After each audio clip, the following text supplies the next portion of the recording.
Thank you all for coming tonight. I'm Zen Master Sebastian Rizzon. Tonight's Dharma Talk was going to be about karma. So what is karma? The common response I often hear, in the Western culture, is it's something akin to what goes around comes around, meaning like if you do good things happen to you, and if you do bad things will happen to you. The way it's described, it often sounds like some sort of universal scorecard that always balances out. And that description also implies that the universe acts with some sort of moral compass, which I don't find completely accurate, because what makes something good or bad? What defines that? Subjective. It's Subjective, yeah. Yeah, it's how you define it, right? The point is, everybody has different opinions about what's good or bad. Some people think warm and sunny days are good. Some people like snow. Even if you like warm and sunny weather, if you don't get rain occasionally, you'll end up with a drought and you won't have any water. So too much of a good thing can be bad as well. And I'm probably not telling you anything you don't already know, but I'm also just trying to point out that good or bad is a matter of perspective, and it's completely subjective, like you said. I think it's useful to think of karma in a broader sense, beyond the boundaries of good and bad. Think of it more like cause and effect. So in a certain way, the laws of physics are a reflection of karma, in that every action causes a reaction, and all of the forces in the universe have to balance out. Karma can also cause momentum.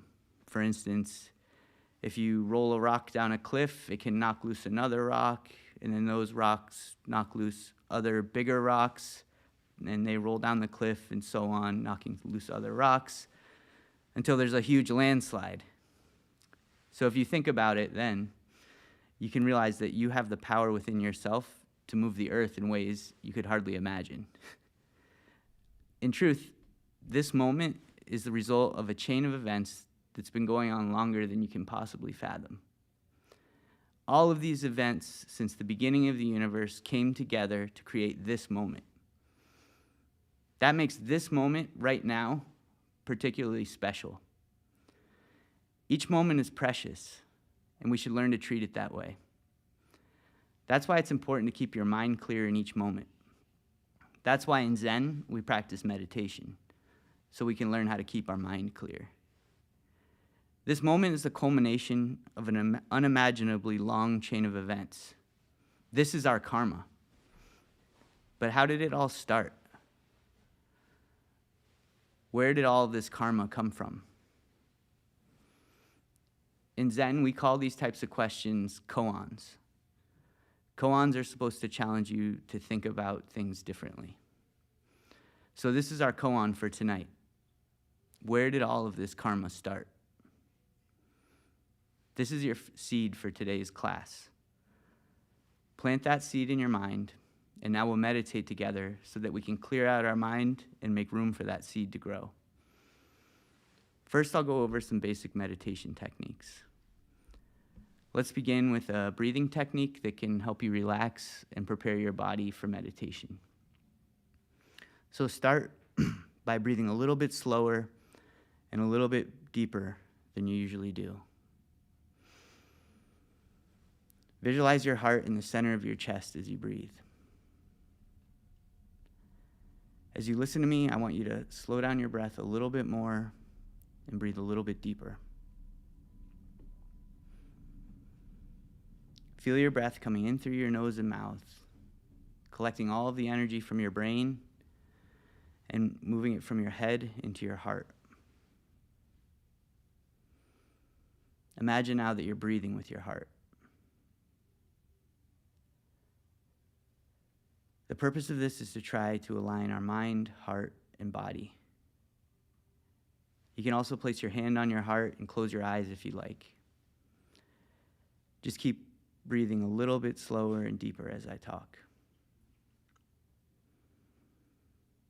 This is a technique you can use to relax or reset yourself whenever you feel nervous or anxious, or whenever you feel like you need to switch gears from different activities that you're doing throughout the day. You can use it when you wake up, before you enter a stressful meeting, before you go to sleep, or before you meditate. Let's just take a few more moments and take some slow and deep breaths.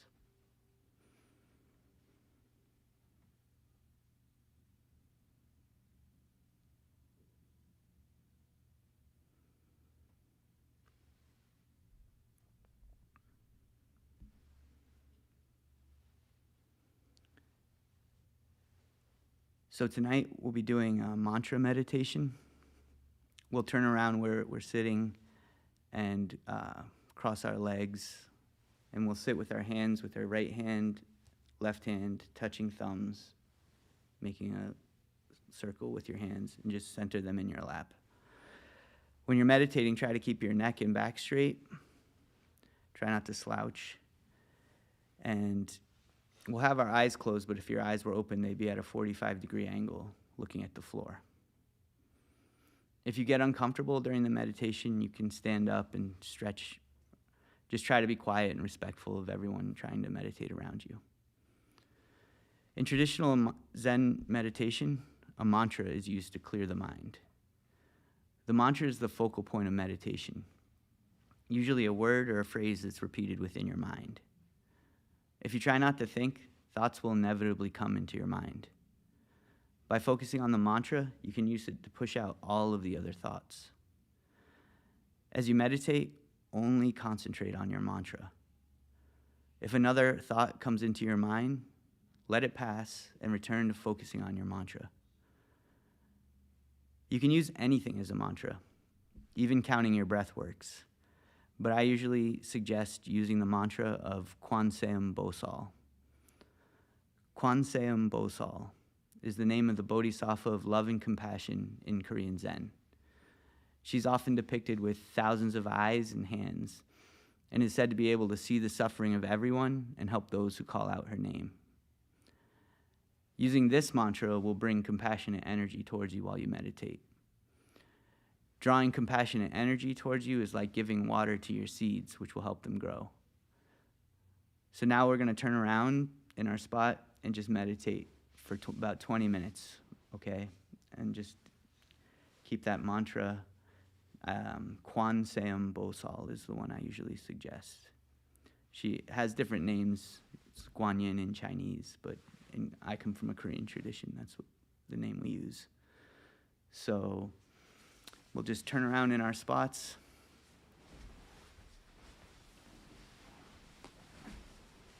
And I'll hit the muktak 3 times to start, and then 3 times when we're finished.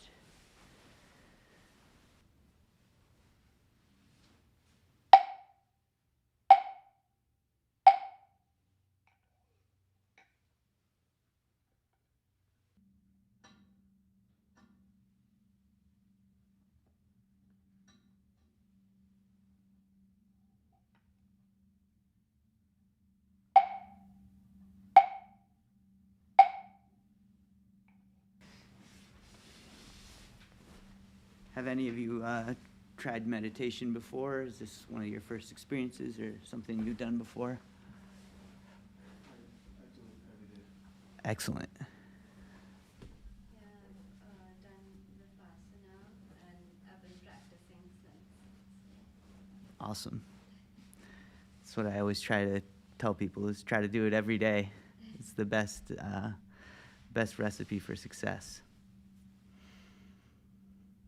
So did anyone figure out how all of this karma started in your meditation today? No? It's a big question. You know, it might take at least a few sessions before you start to crack the surface of that. A lot of philosophers have thought about this, but none have been able to prove their theories. Some religious scholars have used the idea of contingency to conclude that all of it was started by God. This is the idea that everything is contingent upon something else. So if something exists, then it had to be created by something else. that something else in their mind is God. That gives you a simple, straightforward answer. And it's fine if you want to believe this, but it requires faith. And sometimes I think we just attribute things we don't understand to God. But I think the word is actually difficult to define because it means so many different things to so many different people. In Zen philosophy, we say that if you believe something, you have to prove it to yourself 100%. Then we call it Dharma, which is the truth of nature or the natural truth. So with that said, let's dig into this idea of karma and where it came from a little bit deeper. First, let's consider everything we know from a scientific standpoint. If we use all of the data, science, and math we have to trace back through the chain of events that led to this moment, we get to an event that scientists call the Big Bang. This is essentially the birth of the universe, an event where everything in the universe exploded from one point of singularity. This set in motion a long chain of events. Every particle exploded out from one point into space, and then they formed atoms, which gave birth to the stars. The stars lived and then died in huge explosions, which scattered the atoms further out around the universe, where they gave birth to new stars, galaxies, and planets. As the atoms bonded together, they gave birth to molecules. These molecules came together and formed cells, which became the building blocks for all organisms. That is the karma of the universe. Those organisms lived, gave birth, and died over and over again. Each time they evolved a little bit until eventually you were born. At some point in this process, your consciousness became aware of itself, and this was the birth of your ego. That is your karma. The chain of events resulted in the reality we perceive. The cycle of birth, life, and death eventually led to our lives. Then all of our individual actions and our experience led each one of us to this exact moment here, sitting in this class. So, a chain of events in the universe and a continuous cycle of birth, life, and death resulted in our existence. This is also our karma. In Buddhism, we call this process samsara, which is the karmic cycle or the wheel of existence. So we're in a cycle of karma that, as far as we can tell from all of the material evidence, started with the birth of the universe. But if all of this is born from something, what was it born from? If you can find the origin of karma, you'll find the origin of everything that exists. Once you understand karma, you can figure out how to release yourself from the karmic cycle. Then you can understand the origin of all these things. So our karma and the universe's karma are intertwined and inseparable. In truth, we're always at the mercy of universal events that are beyond our control. Even the weather can affect everything we're trying to do. So then what can we control? We can control our actions, and we can control our internal response to everything that's happening around us. This is the focus of Zen, and this is what Zen practice is teaching us to do more effectively. When you live in this world, it's kind of like being a boat in the water. When you move around or take actions, it creates karma, which is like making waves. These waves create momentum, which carry into the next moment. If you could zoom out and look at your boat from an airplane, you could see all of the wake that you leave behind and all of the waves you're creating.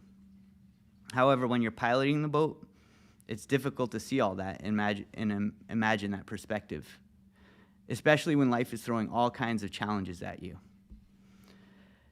When you're in the boat, the wind is constantly shifting, making waves, and blowing you around in different directions. Sometimes it brings fog, which makes it difficult to see. Other times it brings violent storms, which make it hard just to survive. This is all beyond your control. It can also get worse.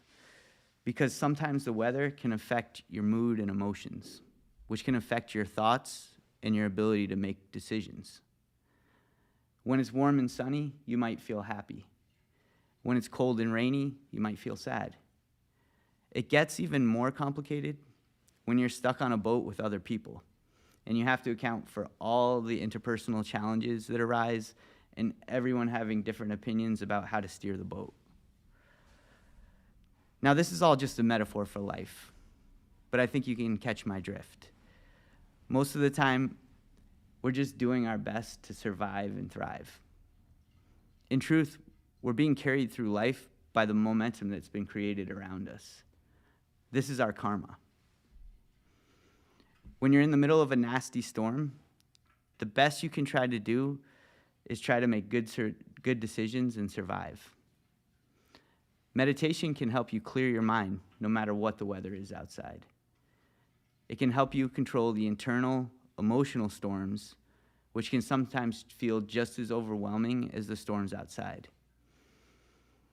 It can help you maintain an even keel during the good times and the bad times. It can also help you have a bigger perspective than what's in front of your eyes. If your mind is clear, you realize that the weather outside is always changing. If you remind yourself of that in the middle of a bad storm, it makes it much easier and gives you a stronger will to survive. Also, when your mind is clear, it can help you navigate through your life better when the weather outside is calm. A clear mind is like the clear sky at night. You can look out into space and see the stars in the universe, which can guide you by offering a different perspective about your place in the universe. Once you understand where you are, it makes it much easier to get where you're going. This is literally how people used to navigate around the world before we had GPS on our phones. They could understand their position in the world by observing the stars in the sky. They didn't have sophisticated computers to help them, but they naturally understood that they could get the information they needed from the universe. I think we need to remind ourselves of this sometimes. It's interesting because when you look out at the stars and see the light from the stars, it often takes millions of years for the light to reach us. So you're actually looking out and seeing events of the past. And those events are what led to this moment. Understanding this can give you a larger, more universal perspective of things. The point is, the more you understand about how you got to this moment, the better you can understand your karma, and the better you can navigate your way forward from this position. People, they always say you can have good karma or bad karma. So is karma good or bad? As we said, I guess it depends on how you define good and bad. You could say that good karma brings you happiness and bad karma makes you feel suffering. If you do things that benefit you and make you happy, that's making good karma. If you do things that hurt yourself and increase your suffering, that's making bad karma. Being happy and comfortable is like heaven. Being sad, upset, and uncomfortable is like hell. So at any given moment, you can feel like you're in heaven or hell.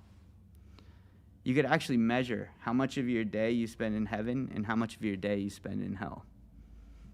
If you want to spend more time in heaven, always try to stay healthy, try to take care of your surroundings, and try to foster goodwill with everyone around you. That sounds pretty simple, but it's a bit more complicated than it sounds. For instance, it feels good to relax and take it easy, but if you don't work and get exercise, you might get unhealthy and you might not have money to buy food. Then you'll suffer from hunger and illness. So you have to be able to find the right balance in your life. No one can tell you exactly how to do this, but having a clear mind can help you find the right balance. With a clear mind, you can make better decisions and keep your life moving towards heaven. If you have a routine of meditation built into your day, this will help you keep a clear mind. The truth is, karma is just karma, because there is no absolute definition of what is good or bad. It often comes down to your opinion, which is based on your perspective. It's all just a matter of perspective. If you're sad, angry, or sick, you might feel bad. However, even if you're healthy and you have money, food, shelter, friends, and everything you need, it might feel perfect, but you still might feel fear losing everything. Either way, you'll be suffering. That's a natural feeling because everything in reality is impermanent. Over enough time, everything that's here right now, in this world and in this universe, will die or disappear and fade into the emptiness. This is why Buddhists say life is full of suffering. It's a natural part of living. Everything is always changing, so how you keep your mind is what is most important. It's important not to get too attached to the way things are. Good, bad, heaven, hell, happiness, and suffering are all ideas. Ideas come from thinking.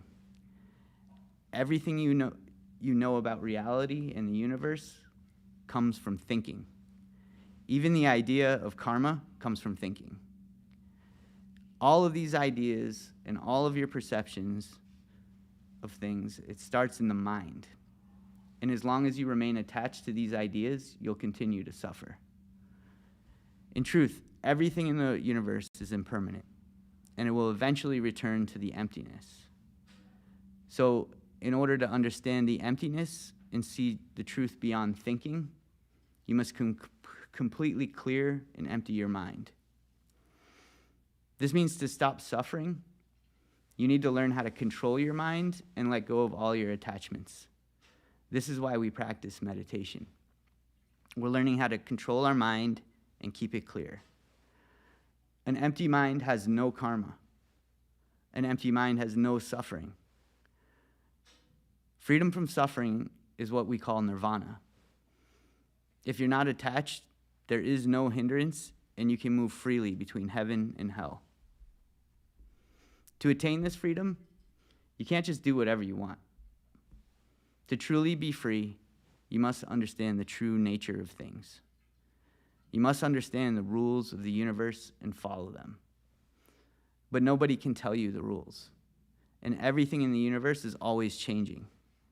So you must always pay attention and keep a clear mind in order to do this. If you're not attached to your thoughts, opinions, and desires, you'll continue to suffer. If you are attached to them, excuse me. If you're not attached, you can change your direction at any time.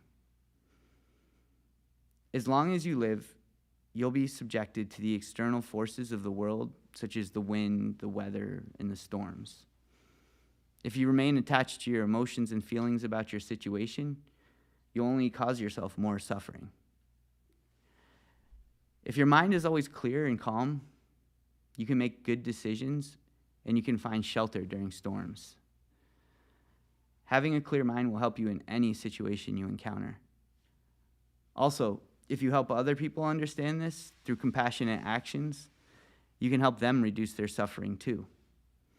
Then you'll always find yourself in good company. This is your karma, and this is how it works. You can't see this, but your mind creates a light brighter than any star, and it illuminates the entire universe. Your thinking creates karma, which casts a shadow that blocks the light. When your mind is empty, you can see your mind's light reflecting off everything in the universe. This is the experience of enlightenment. This is how you attain nirvana and free yourself from the karmic cycle. To see this, you must clear your mind, clear your thinking, and let go of your karma. The path to do this is to keep meditating. Practice sitting meditation, even if it's just a little bit every day. Whatever you can do. Also, Try to turn everything you do into a meditation. You can turn all of your actions into meditation by completely focusing on whatever you're doing. Doing this will turn your actions into your mantra, which will help you have a clear mind all the time. If your mind, thinking, and action are clear, then you can find the way to enlightenment. I wish you good luck in this journey. And in closing, I'd like to share a short poem that I wrote about karma that's from an unpublished book I wrote. And then I'll take questions, any questions that you have. So, karma.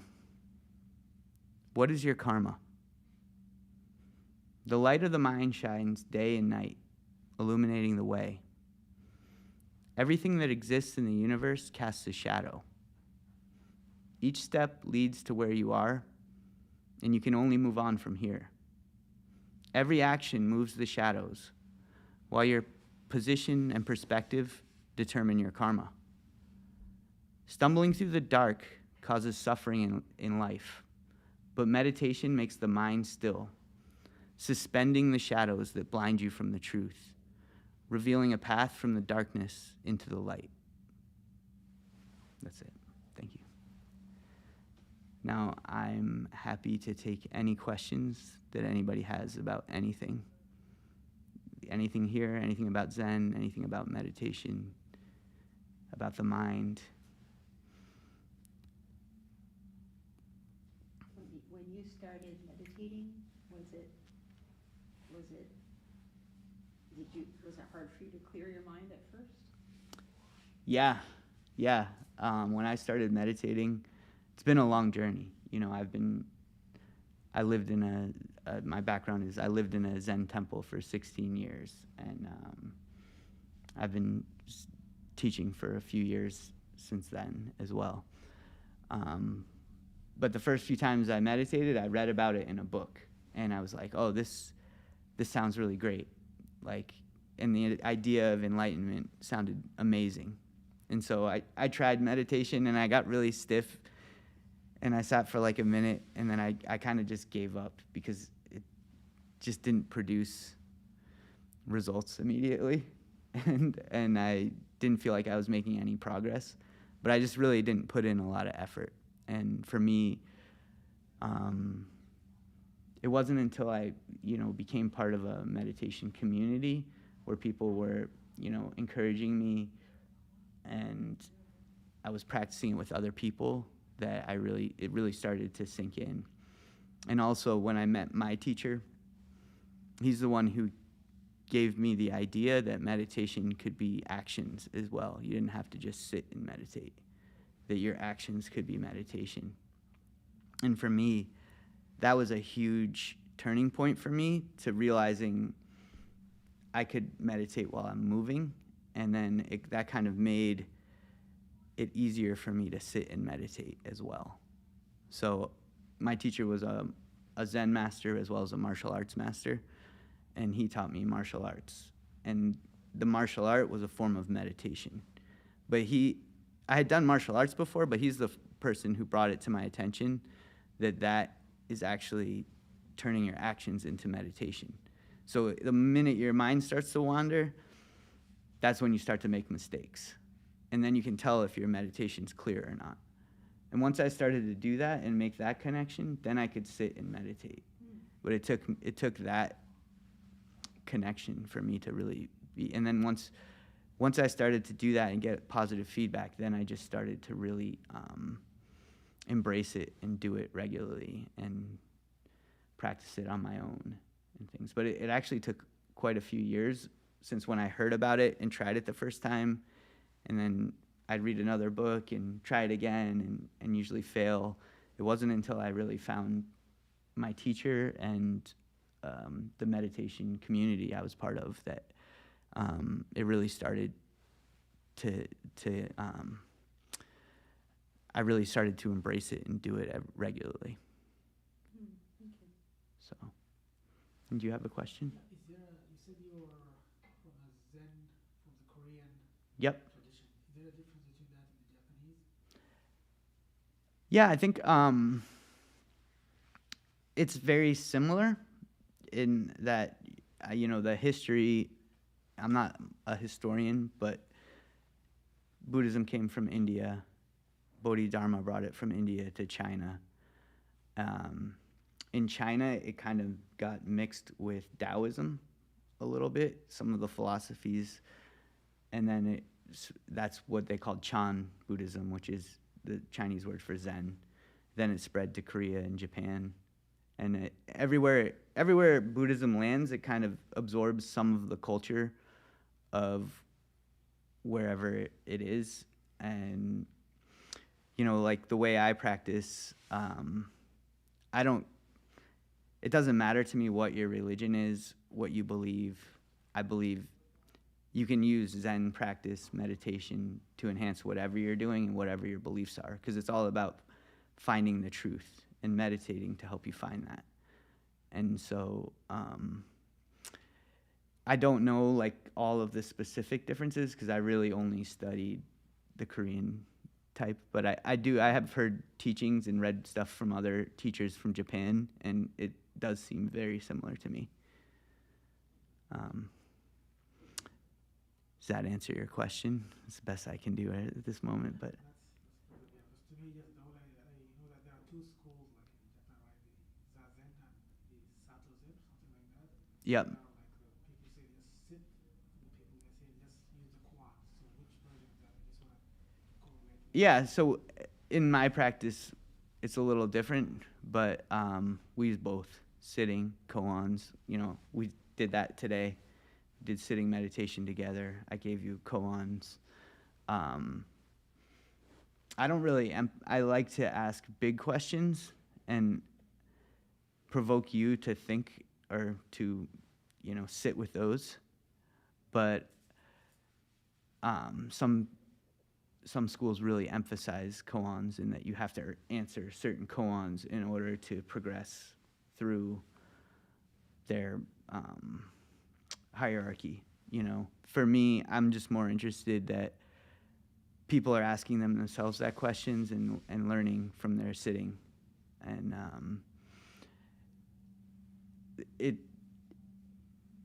it really comes down to like applying it to life, and that's the way my teacher taught me, and that's what I'm trying to pass on to people. It's a bit more informal than probably either of those Japanese schools in that sense, because there's no real structure to it. But it's all about connecting with the students and helping them progress, versus having a set of questions I have to ask you that you have to answer, or just telling you to go sit. To me, I'm trying to use all of those tools to help you grow and reach your goals, through meditation. Oh, did you have a follow-up or? No, I said thank you. Oh, you're welcome. Hey, yeah, thank you. So I've never meditated with a mantra before, and that was really interesting. I found the mind was just always going to the body. I use the body as an anchor, just generally, and so it was just always going to the body, trying to find an anchor, and then it was trying to find where the mantra was, and I couldn't find a location for it. I was wondering if for you, like, is there a location for the mantra, or does it kind of fill all of your experience, or does it kind of fall into the background eventually, or I don't know. It's a good question. You have I know your background, so seems very scientifically oriented to ask a question like that. But I think it's good. Like, where is that? Like, anytime you think something, like if you imagine an apple, Yeah. right? Where is that apple? I felt like it was just in the center of my head. I don't know. Yeah, That's what but it felt like. okay, that's Yeah. fine. But like, if you cut open your head, Right. or took a photo, a scan of your brain, there wouldn't be an apple there. Right. So that's not the right location, is it? Yeah. It's somewhere else, right? What is that? What is that dimension? What do we call that? Just like conceptual reality. So I can tell you, in my philosophy, we call that the mind. Mhm. So it's a dimension that science hasn't defined yet. But we all operate in it. Even like they're starting to actually call it a different state of matter called information, because they don't have the words to describe that place. So now they're saying, oh, well, we can transfer data, so that's a state of matter. But they're just making that up. It's just an idea. Where does that all really take place? It takes place in your mind. And that's why and where is your mind? I don't know. So that's another koan. Okay. So you can think or meditate and try and figure out where is your mind. Yes, some people will say define it as consciousness, but to your question of where the mind is, or in the Indian tradition, because I do not know a lot about Korean or Japanese, but from what all I have read is that your consciousness or your mind remains like within 5 feet of you. So wherever you walk, that mind is within that 5 feet of you, but it's up to you to like to make your own definition of where it is. Maybe it's like above your head, maybe like where the crown chakra is. So for some people it could be the crown chakra, some people could be like it's just behind you. Some people might think that it's in front of your heart, like the space where your mind is, but I think modern science is just defining it as consciousness. It's just my knowledge. Yeah, and I think a lot of scientists believe that's in your brain. Yeah. Right? But where does your mind go after you die then? Yeah. Even from the perspective you were describing, if it's 5 feet of your body, what about when your body dissolves, dies, decomposes, and it's all over the universe? Where's your mind then? Yeah, so in terms of consciousness, right, so your consciousness is part of the universal consciousness, so it merges back to the universal consciousness. And so that's what the Indian Yep. term says. But then they also talk about reincarnations. So if you reincarnate, that consciousness will come back and move inside a different body. So it will keep changing bodies. And so you might not remember anything from your previous life, but that's just because you're not evolved, like your consciousness is not evolved enough to remember anything from the previous life. So, yeah, and I'll take it one step further though. Like why now you have a mind? Why is it separate from the universal consciousness right now?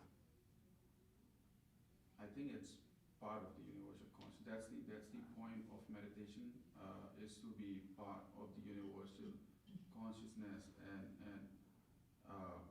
like there is this term called the akashic knowledge, right? Which is like in the universe there is this, like some people imagine it as a giant tree, which is the repository of all the consciousness, and people connect to it, and they get knowledge from it, right? So you can transfer your knowledge and get knowledge from there. So I think we all should be connected to the universal consciousness. It's just that we don't try enough to be connected to that. So I think meditation is a way, like is a pathway to achieve that, and I think keep practicing. I think practicing is what can bring anyone to that.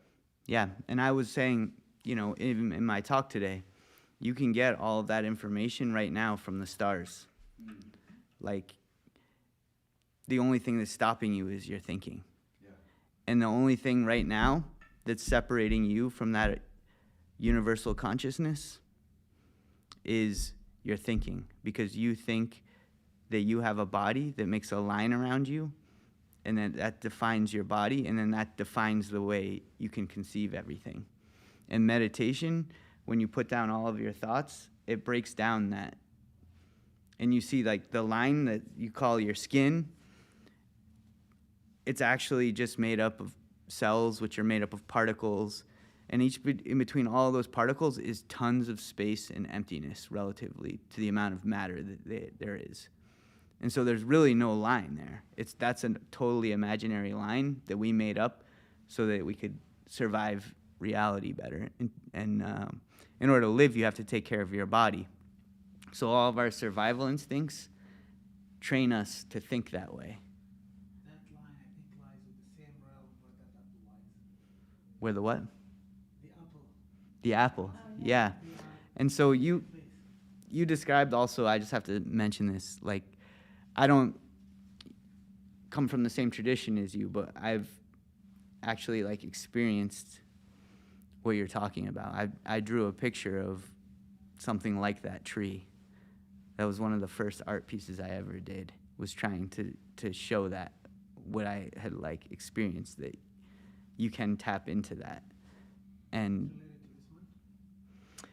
this is a little bit, yeah, this is kind of like, I call this one the mind of the universe. And it's kind of showing, it's a different perspective of the same thing. But It's, you can imagine, so that's what, this is the example that I give to people who are like, oh, I cannot imagine what that tree looks like. So just if you have watched the movie Avatar, right? So the first one, there was this tree in their world, and they just connect like, to it, and then they can transfer knowledge. Memory is knowledge, whatever. So it's kind of like that if you want to imagine. But I don't know, I also imagine it like that, but it could be something else, but the concept is the same. yeah, and this is like a metaphorical imagery expression of that, because I'm using things that look kind of like neurons, which is the tree that connects all of the cells of your body and is the messenger between all of the cells. It's sending electric pulses all throughout your body, controlling all that. And this is trying to represent that the universe has something similar running through it that you can't see. And your mind can travel to any of those places in the universe at any time if you can put down all of your thinking. Then you're part of all of that. You're part of the emptiness that connects everything. As soon as you start to define yourself as a body with a line around you, then you're cutting yourself off from all of that. And you've been taught since the day you were born and your parents gave you a name that you were separate from everything else in the world, in the universe, and that you're you and everything else is something else. And so there's a lot of reinforcement that goes into that.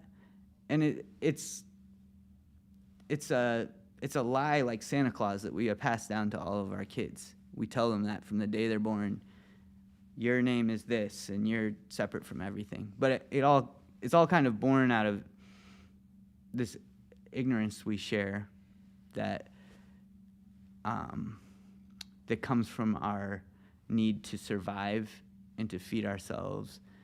And as soon as we are born, we always need something. Like we need food, we need air.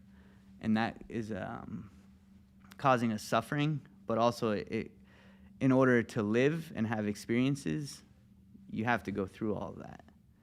And so, but what is the point? I'll just take it one step further. What is the point of this whole life experience? Why are you even born? This is the $1 million question. Yeah. We know we wouldn't be here. Right? I think I have my own, I tell people that you're born because you need a perspective to perceive your mind. And so you're trying to see your mind. You're trying to find out the big question, like, who am I? And why? How are we all connected?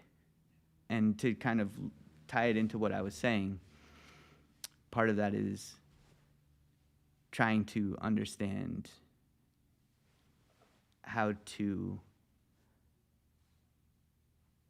remove yourself from this karmic cycle and then attain nirvana or heaven So the goal, I think we're here to try to understand that about ourselves. Like, the mind in this universal consciousness is trying to understand itself through us. And each one of us is giving it a different perspective, which is showing it a reflection of something bigger.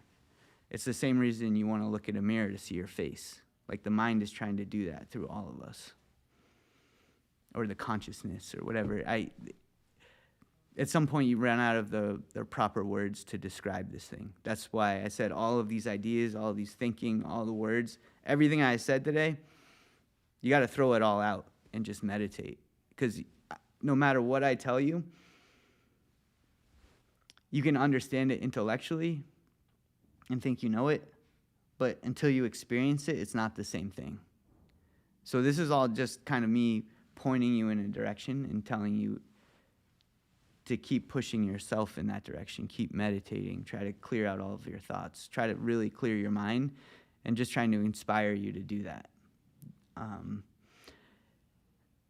Everything I said, you can take, even the scientific stuff, it's somewhat metaphorical. You have to just use it as a pointer to keep you going in that direction. And really, the answers all come from meditation, closing your eyes. The answer is not out there in the world. It's through your mind and that realm, and understanding that, like, where is that apple? Like, try to find where that realm is. Yeah. Any other questions? Oh, we got one. Nice. I guess I was thinking about time. When you said, like, the stars, the light from the star reaches us after, like, I don't know, so many light years. So that kind of made me think, oh, so, like, maybe the Big Bang is happening somewhere right now. Like, I don't know, at this very moment. It's just that the light from that is not reaching us. I don't know if that makes sense. Yeah, they say, when you turn on your TV, Yeah. well, you're probably too young for this, but like when you had antennas for your TV and stuff, when you turn it on and there's no station and you see the static, that's actually radiation left over from the Big Bang that's getting picked up by your antenna. That's a scientific fact. So how you see the static on the screen? I don't know if this might be, I'm dating myself here, but I've heard that is actually the leftover radiation from the Big Bang that's still present in the universe. And just to, support what you're saying, where does time exist, right? The same place as that apple. It's just a concept we made up. And all of that, even Einstein said time is relative. So where you are in space, then time is different for you. All of our perception of time is based on our perspective from this body. And but time doesn't really exist. It's a made up concept, and all of those, what you're detecting as time is actually, scientifically, it's entropy. It's the degradation of energy. So it's the entropy, the light degrading through space, basically. And then we call that time, because we call it space-time when you get out into space, because it's how long it takes light to pass through space. But when you get down to like the quantum level, you can't tell whether something's a particle or a wave, so you can't see where the light is. It always appears as if it's in two different places. So all of that just goes to support what you're saying, that you can't go back through the chain of events and experience something that already happened, right? Because of entropy. But you can go back in time anytime you want. You just have to meditate, because time only exists in your mind, and everything we perceive about the past is just an idea. We don't really know. it's always changing. Even what we know is changing. And our ability to understand the past is basically as good as our ability to understand the future. That's why this moment is the most precious thing you have.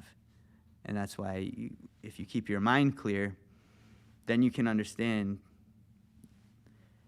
everything that happened before and everything that and the way things are going to project into the future. And I think when you get like really good scientists, they naturally have an ability to do that because they can understand the past, they can gather the evidence to support that, and they can make pretty good predictions about, things that are going to happen in the future. Even people before they had science, though, they were like tracking the stars, and they knew like a comet would come around in 70 years. Somehow they figured that out because they were observing and they thought about it. They put down all their preconceptions about like what that is up in the sky, and then they actually just started to really see the truth of what was out there. And they had to. They were rocking the boat a lot of times in terms of like religious establishments and things like that because they had all of these preconceived notions about what it was, but they had to put all of that down to attain that. Thank you. Thanks for your questions. I really like them. They made me have to dig a little deeper. Any more questions? Well, thank you all for coming. I have like a couple of announcements. I hold these the third Thursday of every month. So I put another one on Meetup. I know that's how a lot of you found me. Please come again. I really appreciate it. If I'm gonna have to do something, but like right now I have the RSVPs for the next one set at 10. So you all can get guaranteed spots for showing up this week because a lot of people signed up and didn't come. So I'm trying to figure out how to, and then I told certain people that were on the wait list that I didn't have space for them. So I'm trying to, but if you're gonna come, I'll make sure there's a spot for you. And I'm also going to be holding additional classes in the future. I'd like to do a class where we just do more practicing meditation and just Q&A. I'll only probably do this kind of talk where I have something to talk about like once a month, but just getting together, practicing different types of meditation and more just practicing and a little bit of talk and some questions and answers. I call this little space the Zen Art Center. So the idea I want to also start bringing to people is like that you can turn your art into a form of meditation. So whether you're making visual art or writing, I'd like to have a class where we do creating art together, sharing our art, doing a little bit of meditation. Same with writing, where we write and we share our writing. So I shared a poem that I wrote today. So I'm trying to encourage everybody, to write and be creative, but also that you can use whatever your art form is as a form of meditation, and that's a good way to figure out how to apply meditation to the action parts of your life, and then also how to use your meditation as a form of inspiration for the creative process. And so I also believe like the reason we create is because we bring things from our mind out into reality.